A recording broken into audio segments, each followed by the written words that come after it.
இருக்கக்கூடாது என்பதில் தெல்ல தெளிவாக இருக்கின்றோம்.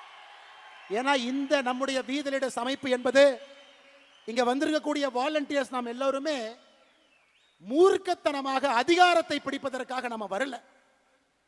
ஆணவத்தோடு நாம் இந்த அமைப்பு ஆரம்பிக்கலைங்க. பவருக்கு வரணுங்கிற ஒரே குறிக்கோளுக்காக நாம் இங்க இல்லைங்க. நல்ல சமுதாயத்தை தமிழகத்தை உருவாக்க வேண்டும் என்கின்ற ஒற்றை நோக்கத்தில் தான் இந்த அமைப்பும் இருக்கும், நம்முடைய அரசியலும் இருக்கும். அதில் எந்த மாற்று கருத்தும் இல்லை. அதனால தான் நம்ம பல இடத்துல பேசுறோம். அண்ணே இனி விஜய் சார் சாருன்னே கூப்பிடுவோம், சிஎம் சாருன்னே கூப்பிடுவோம்.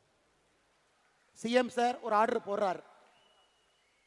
ஒரு வழிபாட்டு ஆலயங்களாக இருக்கட்டும், கல்லூரிகளாக இருக்கட்டும், அங்கிருந்து 500 மீட்டருக்குள்ள எந்த டாஸ்மாகாக இருந்தாலும் நாங்கள் மூடுவோம். 717 டாஸ்மார்க்க மூடுறோம்னு சொன்னாங்க. நாம செய்த கள ஆய்வில் ஒரு இடத்திலும் இன்னும் நூற்றுக்கணக்கான டாஸ்மார்க் 500 மீட்டருக்குள்ள இருக்கு. அதையும் நாம் ஒரு தீர்மானமாக சொல்லி இருக்கின்றோம். இதையும் நீங்க பேசுங்க. ஆனால் நம்மை பொறுத்தவரை இந்த அமைப்பு மூலமாக ஒரு அரசுக்கு அழுத்தத்தை கொடுக்க வேண்டும் என்று சொல்வதை விட ஆரோக்கியமான அரசியலை செய்து அந்த அரசுக்கு வலியுறுத்தணும். சொன்ன